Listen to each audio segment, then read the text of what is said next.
여러분, 하나님께서는요, 우리를 그 사랑으로 구원하시고요, 예수 그리스도의 그 은혜로 말미암아 우리를 창세전부터 이미 예정하셔서 선택하셔서 우리를 완전한 구원으로 인도해 주셨습니다.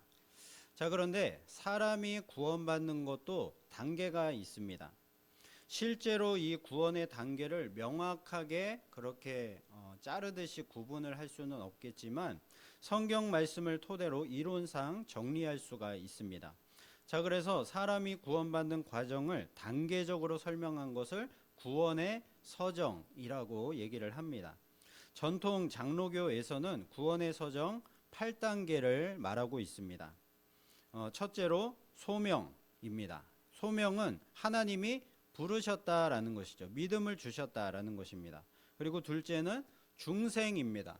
거듭남을 말하는 것이죠. 다시 믿음으로 태어났다라는 것을 말하는 것입니다. 그리고 세 번째는 회심입니다. 우리가 예수를 믿고 회개하고 믿음을 가지게 된 것을 얘기하는 것이죠. 그리고 칭의, 네 번째로 칭의입니다. 하나님께서 우리의 믿음을 보시고 의롭다라고 칭해 주신 것이죠. 그리고 다섯 번째 양자됨입니다. 하나님께서 우리를요 믿음으로 하나님의 자녀됨을 선포하셨다, 양자 삼아 주셨다라는 것입니다. 그리고 여섯 번째로 성화입니다. 우리의 삶은요 거룩하게 변화되어져 가는 과정에 있는 삶이라는 것이죠. 그리고 일곱 번째로 견인입니다. 우리의 삶은요 그냥 내 뜻대로 내 마음대로 살아가는 것이 아니라 하나님께서 부르셨기 때문에 우리의 이 삶을 구원으로 이렇게 이끌어 주신다, 인도해 주신다라는 것이죠. 그리고 마지막 여덟 번째로 영화입니다. 마지막 최종적인 구원의 완성의 단계, 천국에 실제로 들어가는 그때를 영화라고 하는 것이죠. 자, 그런데 이 구원의 서정 8단계는요 반드시 이 순서대로 발생하는 것은 아닙니다. 사람에 따라 조금씩 순서가 달라지기도 하고요, 어떤 사람은 여러 단계를 한꺼번에 그렇게 경험하기도 합니다. 하지만 이 처음의 소명이라는 것, 하나님의 부르심이라는 것과 그리고 마지막 영화라는 것은 누구나 다 똑같습니다. 처음이 소명이고 마지막이 영화라는 것이죠. 자, 이 중에서요 중생, 회심, 성화 이 세 가지는요 명확하게 분명하게 신자의 몫이라고 할 수가 있습니다. 자, 무슨 얘기인가 하면은 신자가 어떻게 하느냐에 따라서 믿음을 갖고 어떤 순종을 하며 하나님 말씀대로 어떻게 순종을 하며 살아가느냐에 따라서 그 어떤 중생과 회심과 성화의 그런 결과가 달라진다는 것이죠. 물론 신자의 몫이라고 할지라도 신자의 노력과 지혜로만 되는 것은 아니고요, 성령의 도우심을 반드시 구해야만 하는 것입니다. 자, 그리고 소명과 칭의와 양자, 영화 이 네 가지는요 전적으로 하나님의 주권적인 행위에 달려 있는 것입니다. 그러니까 우리 인간의 어떤 노력이나 행위가 절대로 여기에는 담겨 있을 수가 없다는 것이죠. 자, 그리고 마지막 견인이라는 것은요 신자의 몫이면서 동시에 또한 하나님의 주권에 속해 있다고 말할 수가 있을 것입니다. 자, 이렇게 구원을 우리가 말할 때에 신자의 몫에 해당하는 부분도 있고요, 그리고 전적으로 하나님의 주권에 속해 있는 부분이 있다는 것을 알 수가 있습니다. 자, 그런데 구원의 서정에서 신자의 몫이 있다고 해서 절대로 인간의 행위로 말미암아 구원을 얻을 수 있다라고 그렇게 생각하는 것은 잘못입니다. 구원은요 어디까지나 하나님의 은혜로 우리가 받는 것이죠. 에베소서 2장 8절 말씀 보시면 함께 읽어보도록 하겠습니다. 시작. 너희는 그 은혜에 의하여 믿음으로 말미암아 구원을 받았으니 이것은 너희에게서 난 것이 아니요 하나님의 선물이라. 아멘. 그러니까 믿음 자체가 하나님이 주신 것이다 라는 것입니다. 절대로 우리의 행위로 노력으로 얻을 수가 없다는 것이죠. 자, 여기서 말하는 구원은요 구원의 서정 가운데 어떠한 그 구원을 말하는 것일까요? 이 에베소서 2장의 처음 부분을 보면요.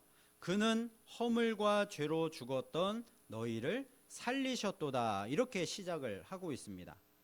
자, 그러니까 우리가 이 구원, 에베소서 2장 8절에 말하는 구원을 받기 전에는요, 우리가 죄의 상태에 있었다. 죄의 노예 상태에 있었다라는 것이죠. 자, 그 상태에서 하나님께서 우리에게 믿음을 주셔서 우리를 그 죄의 상태로부터 구원해 주셨다라는 것입니다. 자, 그러니까 여기서 말하는 구원은요, 소명을 말하는 것입니다. 하나님께서 우리를 처음에 믿음으로 불러주셨을 그때의 소명, 구원의 서정에서 소명에 해당하는, 부르심에 해당하는 그 구원을 말하는 것이죠.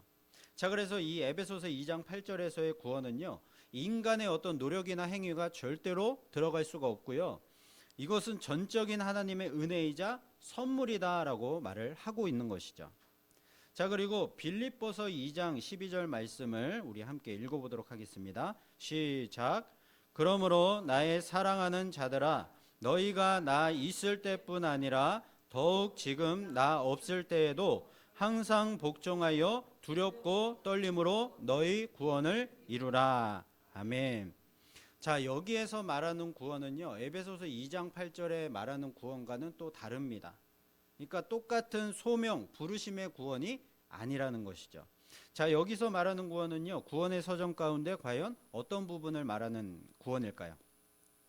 이 말씀은요, 빌립보서라고 했습니다. 그러니까 바울이 빌립보 교회 성도들에게 보내는 서신, 편지이기 때문에요, 불신자들에게 하는 말씀이 아니고요, 이미 부르심을 받은, 그러니까 이미 하나님을 믿는 자들에게, 신자들에게 보내는 편지이고 권면하는 말씀이라는 것입니다. 자, 그러니까 여기에서 구원은 무엇을 말하는 것인가? 바로 성화를 말하는 것이죠. 이미 믿는 자들이 거룩하게 변화되어져 가는 그 구원을 이루라라고 얘기를 하고 있는 것입니다. 여러분, 성화는 신자의 몫이라고 했습니까? 아니면 하나님의 전적인 은혜라고 했습니까? 신자의 몫이다라고 했습니다. 그렇습니다. 성화는요, 신자의 몫인 것입니다. 신자가 자신의 믿음을 지키기 위해서 노력하고 애쓰지 않으면요, 믿음으로 기도하고 하나님 말씀에 순종하는 삶을 살지 않으면요, 이 성화를 이룰 수가 없다는 것이죠. 특히 이 성화는요, 현재 우리의 삶 가운데서는 완전하게 완성이 될 수가 없습니다. 이 영혼의 성화는요, 성도가 죽을 때 완성이 되는 것이고요. 그리고 육체의 성화는 우리가 나중에 예수님 오셨을 때 부활할 때 이 육체의 성화가 완전하게 이루어지는 것입니다.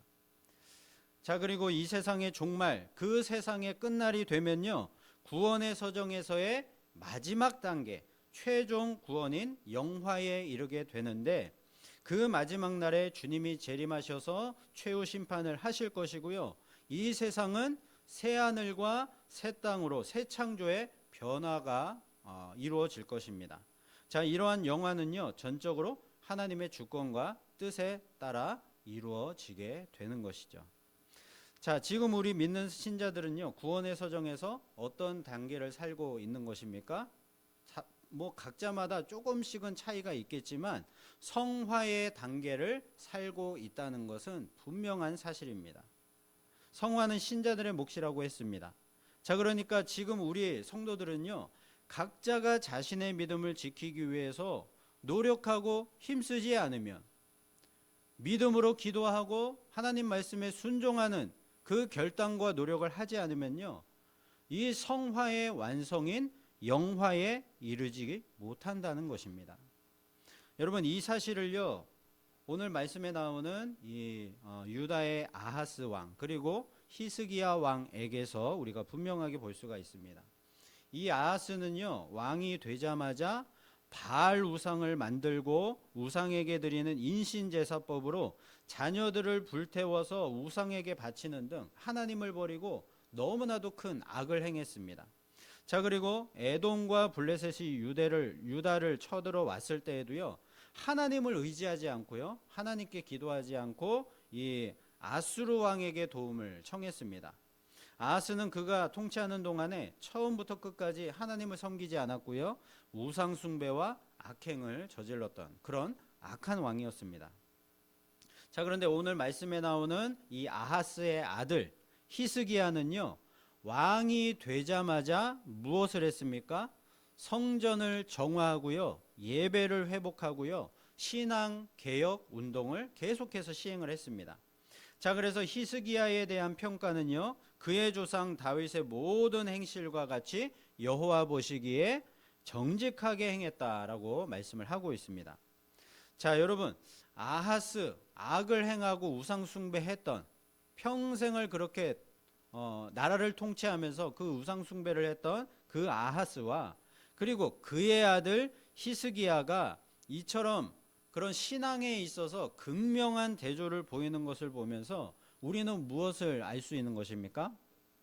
우리의 믿음과 구원의 문제에 대해서 절대로 우리의 어떤 환경 탓, 가정의 어떤 그런 어떤 가문의 그런 신앙의 그런 환경 탓을 우리가 절대로 할 수는 없다는 것입니다. 소위 우리가 말하는 믿지 않는 가문의 저주라든가 아니면 어떤 신앙의 가문 대대로의 그런 어떤 축복이 있다라는 그런 것은 없다는 것이죠. 자, 그러므로 믿음과 구원의 문제는요, 먼저는 하나님의 주권과 뜻에 달린 문제이고요, 그 다음에는 신자 각자의 몫이 있다는 것이죠. 내가 믿음이 없는데 믿음 좋은 다른 사람에게 기대는 그런 신앙으로는 절대로 우리가 구원받을 수가 없다는 것입니다.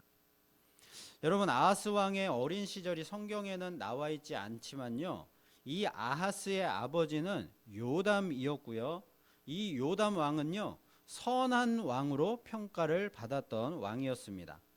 자, 그렇다면 아하스는요, 그가 어렸을 때에 그의 아버지가 여호와 보시기에 정직하게 행하는 그런 모습들을 보면서요, 아마도 하나님께 대한 믿음을 가졌을 것이다 라고 생각을 합니다. 자, 그런데 이 아하스가요, 왕으로 즉위하자마자 어떻게 행합니까? 자신의 욕심과 탐심에 미혹이 되어서 그 믿음을 지키지 못하고요, 왕이 되자마자 이 유다 나라를, 온 세상을요, 우상 숭배의 그 악한 그 상태로 만들어 버렸습니다. 자, 그리고 아하스와는 정반대로요, 히스기야는요, 어렸을 적부터 신앙의 지도자로부터 가르침을 받고 처음에 어렸을 때 가졌던 그 믿음을요, 왕이 되어서까지 스스로가 잘 지켜내었던 것입니다.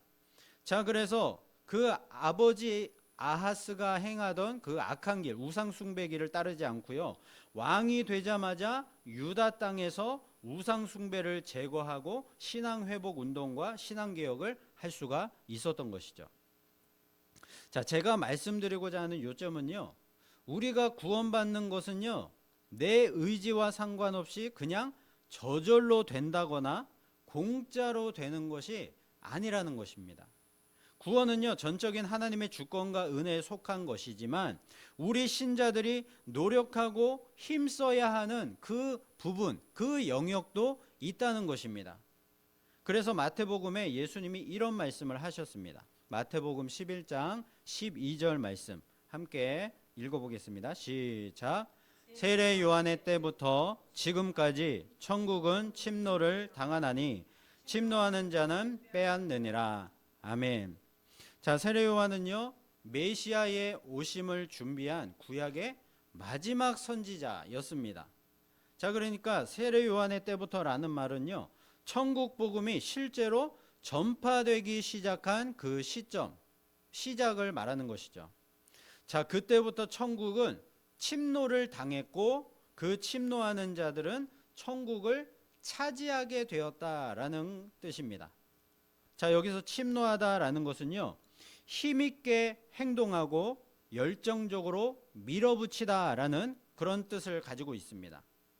자, 그러니까 하나님 나라에 들어가려면요, 그리고 천국의 복을 누리며 살기 위해서는요, 절대로 수동적인 그런 자세로는 안 된다는 것이죠. 믿음의 결단과 열정으로 적극적으로 천국을 향해 나아가는 그 믿음과 순종이 있을 때에 이 천국을 차지하게 된다는 것입니다. 여러분, 믿음은 수동이 아니라 적극적인 순종입니다. 그리고 영적 게으름을 경계해야 되고요. 항상 성실하게 겸손함으로 이 믿음의 삶을 우리가 살아야만 되는 것입니다. 여러분, 하나님 나라 확장이라는 것은요, 영적인 싸움입니다. 이 싸움을 우리가 힘있게 하지 않으면요, 싸움에서 패배할 수밖에 없는 것이죠.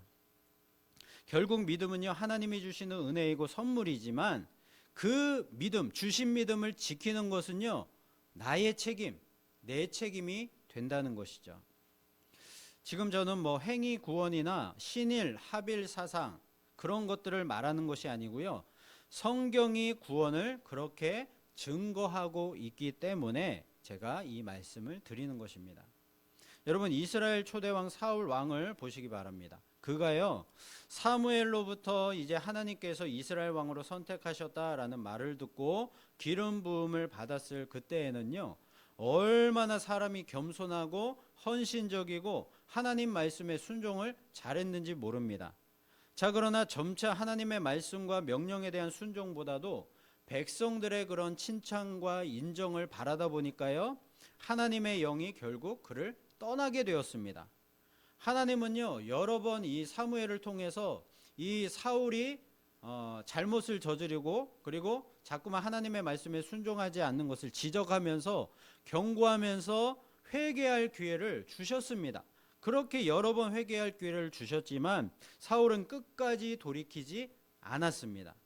사울이 하나님을 버렸듯이 하나님도 마침내 사울을 버리시고요, 다윗을 그를 대신하여서 왕으로 세우셨던 것이죠. 여러분, 그리고 솔로몬을 보시기 바랍니다. 다윗의 아들로서 위대한 신앙의 유산을 물려받고요, 전무후무한 지혜와 부귀영화라는 하나님의 너무나도 큰 축복을 받은 그런 왕이었습니다. 자, 그리고 하나님의 성전을 건축하는 영광의 주인공이 되었습니다. 그러나 결국 우상 숭배의 죄에 빠지고 말았죠. 하나님은요, 솔로몬에게도 말씀을 통해서 2번 직접적으로 경고를 하셨고요, 회개할 기회를 주셨습니다. 그러나 솔로몬은 돌이키지 않았고요, 계속 우상 숭배의 그 악한 길을 걸어갔습니다. 솔로몬의 죄로 말미암아서 이 이스라엘 나라는요, 남과 북으로 2개로 갈라지고 말았던 것이죠. 솔로몬은요, 다행히도 그의 말년에 깨닫고 회개를 했지만 솔로몬이 우상 숭배로 헛되이 보내버린 그 시간들을 생각해 보면요, 너무나도 안타까운 것입니다. 만약에 솔로몬이 우상 숭배하지 않고요, 한결같이 그의 평생을 그의 아버지 다윗의 길을 따라서 정직하게 행하였다면 솔로몬과 이스라엘 이 나라가요, 얼마나 큰 그 천국의 축복을 받을 수가 있었을까요? 여러분, 이처럼 처음에 하나님이 주시는 믿음의 선물을 받은 자들이 자신의 욕심과 교만 때문에 믿음을 지키지 못하고 타락했던 것을 볼 수가 있습니다. 만약에 그들이 천국을 침노하는 믿음의 결단과 열정으로 자신의 믿음을 지키기 위해서 애쓰고 힘썼다면요, 그들은 모두가 다 천국을 차지할 뿐만이 아니라 천국을 누리며 사는 그런 복된 삶의 주인공이 될 수 있었을 것입니다. 간절히 바라기는요, 저와 여러분 모두가요, 그냥 수동적으로 살다가 천국을 사탄과 악한 영들에게 빼앗겨버리는 그런 어리석은 사람이 아니라 적극적으로 천국을 침노하고요, 그 천국을 빼앗고 차지하며 그 복을 누리며 살아가는 천국의 진정한 주인공들 다 되실 수 있기를 예수 그리스도의 이름으로 축원합니다. 자, 그렇다면 우리가 구체적으로 어떻게 천국을 침노해야 되겠습니까? 오늘 말씀에 그 해답이 있습니다. 첫 번째로 모든 일의 최우선순위를 하나님께 두라는 것입니다. 히스기야는요, 왕이 되자마자 첫째 해, 첫째 달에 성전의 문을 보수하고 제사장들과 레위 사람들을 모아서 스스로 성결케 하고 성전을 정화하라라고 명령을 했습니다. 자, 아마도 히스기야는요, 그의 아버지 아하스가 우상 숭배하면서 나라를 통치하고 있을 그때부터요, 이런 마음을 먹었을 것 같습니다. 내가 왕이 되면 가장 먼저 하나님을 위해서 성전 정화하는 이 일부터 해야 되겠다라고 마음을 먹었을 것입니다. 히스기야는요, 지금 유다의 가장 시급한 일, 가장 최우선 순위에 두어야 할 일이 무엇인가를 정확하게 잘 알고 있었던 것이죠. 여러분, 보통의 왕들은요, 자신이 왕이 되면요, 가장 먼저 어떤 일들을 합니까? 정치 개혁을 하거나 아니면 나라의 그런 국방력, 군사력을 키우거나 그런 일들을 먼저 합니다.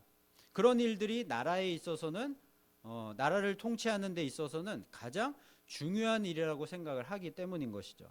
그러나 히스기야는요, 성전과 예배 회복이 우선이었습니다. 성전과 예배 회복이 먼저 이루어지면 그 나머지는 하나님의 은혜와 능력으로 말미암아 다 해결이 될 것을 믿었기 때문인 것이죠. 자, 그래서 히스기야는요, 성전 정화를 통한 예배 회복을 가장 우선순위에 두고 실행에 옮겼던 것입니다. 여러분, 우리는요, 과연 일상생활 속에서 무엇을 가장 우선순위에 두고 살아가고 있습니까? 예를 들면 우리가 일터에서 일을 해야만 우리가 먹고 살 수가 있는데요, 우리가 하나님을 최우선 순위에 두고 살아가는 그런 믿음의 신자라면요, 그러한 일들을 시작하면서도 먼저 하나님께 기도하고 시작할 수가 있을 것입니다. 그렇게 믿음으로 주님께 맡기고 모든 것을 그 주님의 은혜로 하기를 원하는 것이죠. 종교개혁을 일으켰던 마틴 루터는요, 보통 하루에 한두 시간 이렇게 기도를 했다고 하는데요, 일이 바쁠 때에는요, 오히려 기도의 시간을 줄인 것이 아니라 오히려 기도하는 시간을 더 늘렸다고 합니다. 그래서 하루에 1시간, 2시간 기도하는 것을요, 2시간, 3시간씩 그렇게 더 늘렸다고 합니다. 루터에게는요, 우선순위가 그런 일들이 아니었다는 것이죠.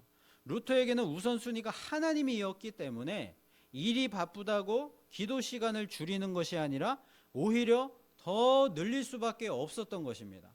하나님께 기도하면 하나님이 도와주시고 이 모든 바쁜 일들을 감당할 수 있도록 도와주신다라는 그 믿음이 있었기 때문인 것이죠.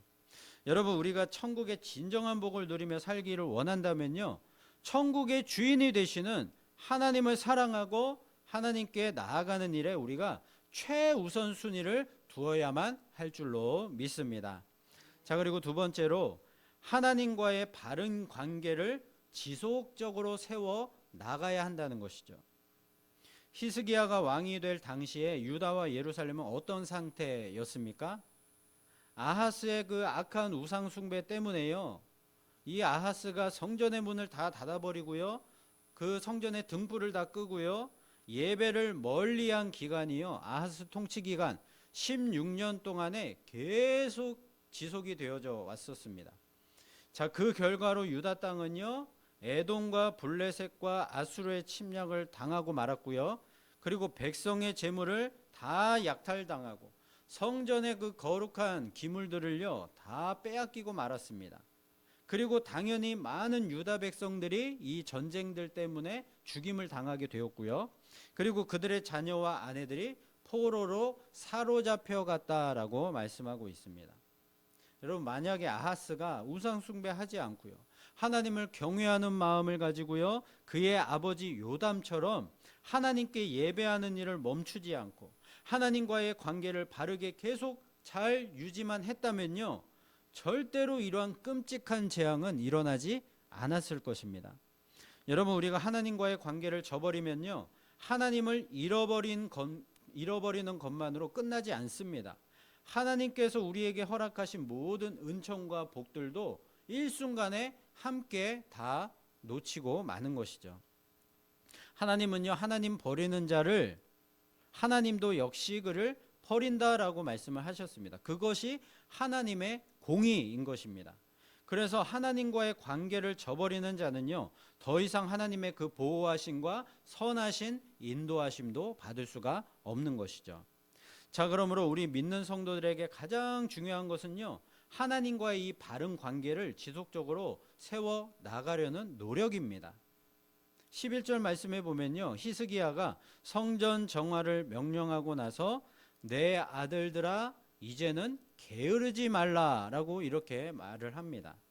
하나님을 예배하고 섬기는 일에 있어서 멈추지 말고 열심을 품고 꾸준히 그 말씀대로 행하라는 것이죠. 항상 기뻐하라, 쉬지 말고 기도하라, 범사에 감사하라. 이것이 그리스도 예수 안에서 너희를 향하신, 우리를 향하신 하나님의 뜻이다라고 말씀을 했습니다.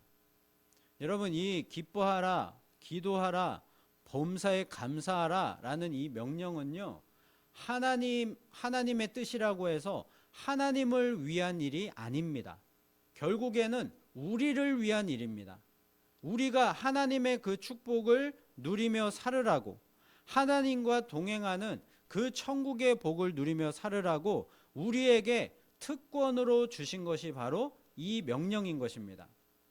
그래서 기도하는 특권을 누리고요, 그리고 기뻐하는 특권을 누리고요, 그리고 항상 범사에 감사하는 특권을 누리며 살아라 라고 우리에게 이 명령을 주신 것입니다. 여러분, 우리가 성도로서 가진 특권이 무엇인지 잊지 마시기를 바랍니다.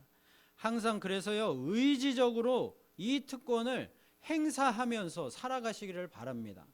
여러분, 우리의 환경 때문에 여러분 그렇게 힘들어하거나 염려하고 걱정 근심하지 마시고요. 우리가 믿는 하나님이 여전히 살아계시기 때문에요, 우리는 모든 어떤 어려운 상황 속에서도 기뻐할 수가 있는 것이고요, 하나님을 의지하며 기도로 하나님의 도움을 받을 수가 있는 것이고요, 범사에 하나님께 감사함으로 하나님께서 주시는 그 복을 누리며 기뻐하며 살아갈 수가 있는 것입니다. 그래서 하나님과의 바른 관계를 우리가 이 믿음으로 계속해서 잘 유지하고요, 하나님이 예비하신 믿음과 기쁨과 구원의 만복을 받아 누리며 살아가는 저와 여러분 되시기를 예수님의 이름으로 축원합니다. 자, 그리고 마지막 세 번째로 모든 것을 하나님의 말씀을 따라 바로 세우라는 것입니다. 히스기야는요, 가장 먼저 성전 정화를 했는데요, 성전을 깨끗하게 하는 것은요, 겉만 깨끗하게 한다고 해서 되는 것이 아니라 성전의 모든 시설과 그 성전의 질서, 예배의 그런 질서를 회복하여서 그 성전에서 온전한 제사와 예배가 이루어질 수 있도록 만드는 것이 바로 성전 정화인 것입니다. 자, 그런데 이런 성전 정화는 하나님 말씀대로 바르게 시행될 때에 성공할 수가 있는 것이죠. 역대하 29장 15절 말씀 보시면요, 자, 그들이 그들의 형제들을 모아 성결하게 하고 들어가서 왕이 여호와의 말씀대로 명령한 것을 따라 여호와의 전을 깨끗하게 할세, 이렇게 말씀하고 있습니다. 자, 그러니까 히스기야는요, 그냥 자기 생각대로 성전 정화 일을 한 것이 아니라 오직 여호와 하나님의 그 말씀에 기록된 대로 말씀대로 명령하신 것을 따라서 성전을 지금 깨끗하게 했다는 것입니다. 자, 그래서 히스기야의 이 신앙 개혁이 성공을 할 수가 있었던 것입니다. 여러분, 신앙의 개혁은요, 우리가 새로운 것을 만드는 일이 아닙니다. 신앙 개혁은 오직 하나님의 말씀을 따라서 모든 것을 질서 있게 바로 세우는 운동이 바로 신앙 개혁인 것이죠. 여러분, 우리가 신앙 개혁을 한다고 하면서요, 하나님 말씀을 따라서가 아닌 그냥 내 생각과 내 뜻대로 옳다고 생각하는 대로 이렇게 신앙 개혁을 한다면요, 그것이 바로 우상 숭배이고요, 이단이 되는 것입니다. 여러분, 이슬람교가 어떻게 생겨난지 아십니까? 이 마호메트, 이슬람교의 창시자 이 마호메트가요, 원래는 하나님을 믿는 사람이었는데 어느 날 환상을 보게 됩니다. 그 환상 속에서 하나님이 천사를 통해서 어떠한 특별한 계시들을 주십니다. 자, 그 특별 계시들을 주셨다라고 하면서요, 그 계시들을 적어 놓은 것이 쿠란이라는 이 이슬람교의 경전이고요, 그때부터 이슬람교가 그렇게 시작을 한 것입니다. 이단들의 시작이 다 이런 식입니다. 통일교도 그렇고요, 신천지도 그렇고 하나님의 교회도 다 그렇습니다. 다 자신이 하나님으로부터 성경 말씀이 아닌 특별한 하나님의 다른 계시를 받았다라고 말을 하면서 이 이단이 그렇게 시작을 하는 것이죠.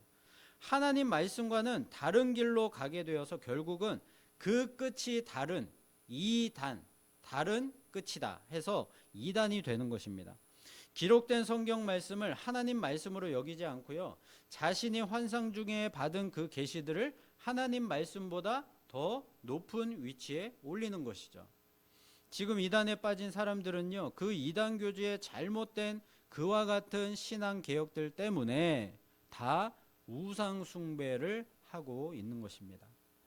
여러분, 신구약 성경 66권만이 완결된 하나님의 말씀임을 믿으시기를 바랍니다. 여러분, 이 하나님의 말씀에서 더하는 자는 성경의 모든 기록된 재앙을 더하신다고 했고요, 그리고 이 성경 말씀에서 빼는 자는 성경책에서 그 이름을, 생명책에서 그 이름을 빼신다라고 경고하셨습니다. 여러분, 너무나도 무서운 말씀입니다.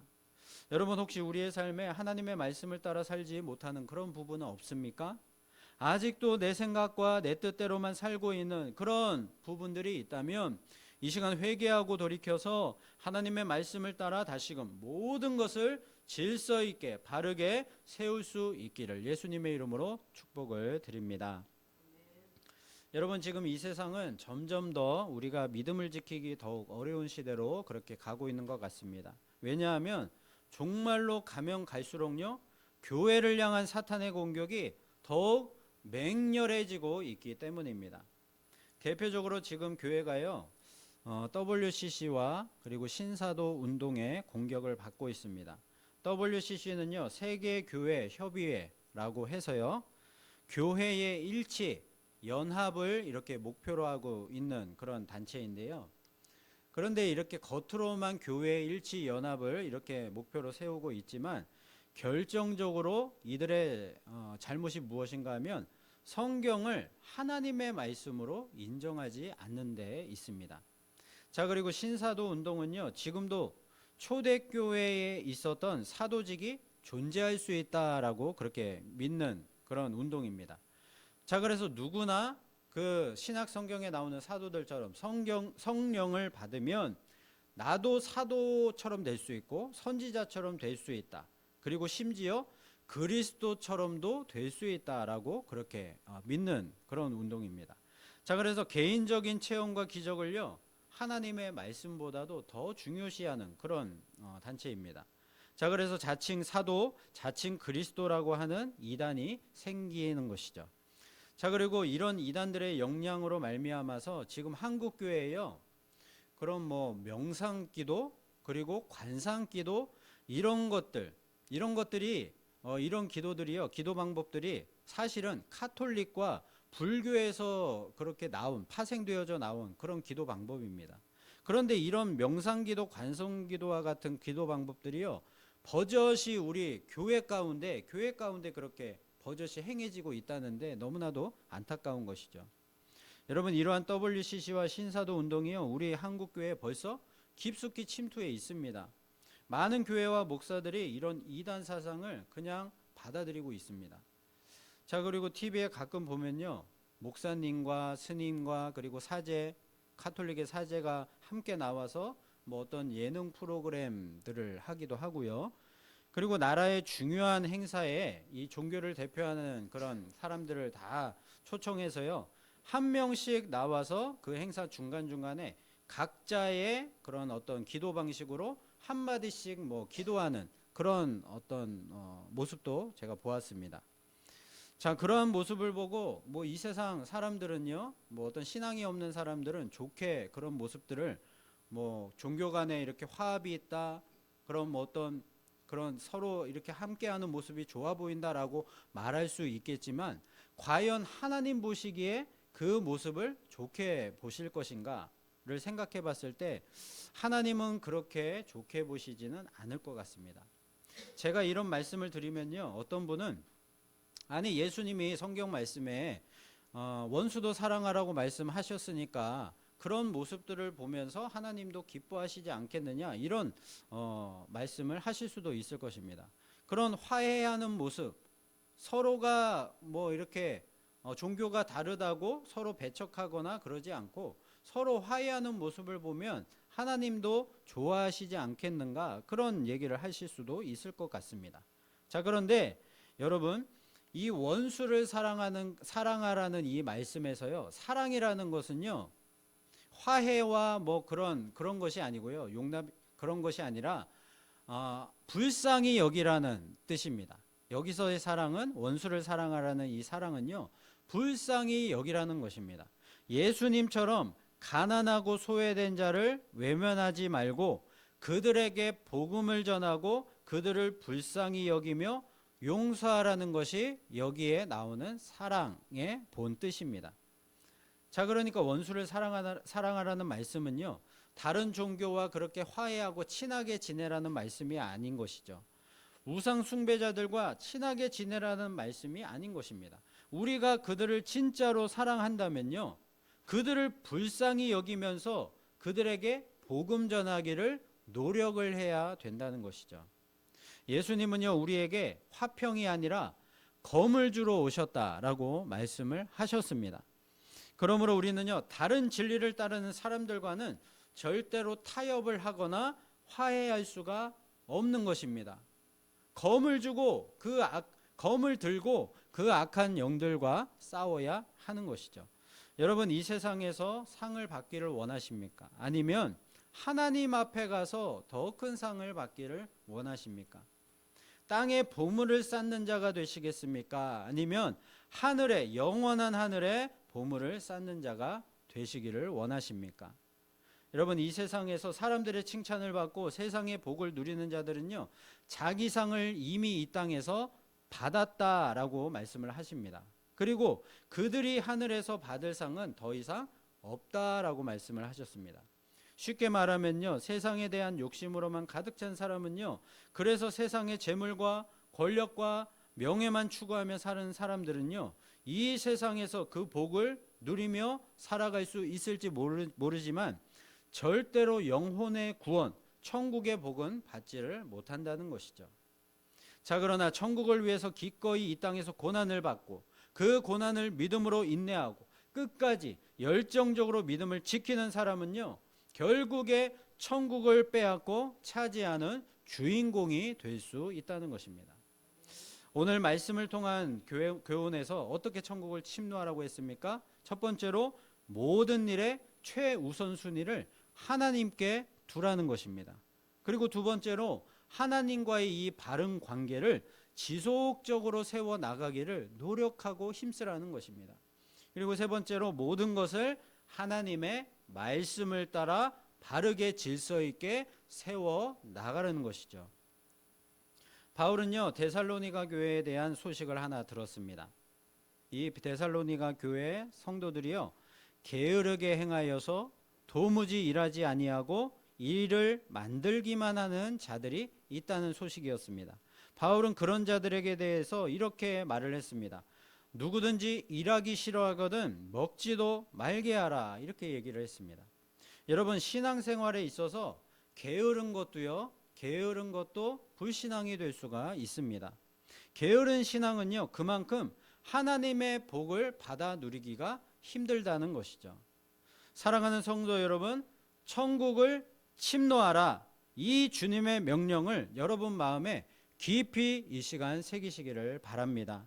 우리 모두 우리 인생 마지막 날까지 열심히 계속해서 천국을 침노하는 이 믿음과 순종의 삶을 통하여서요, 그래서 천국을 빼앗고 그 천국을 지금부터 영원토록 누리며 살아가는 저와 여러분 다 되실 수 있기를 예수 그리스도의 이름으로 축원합니다.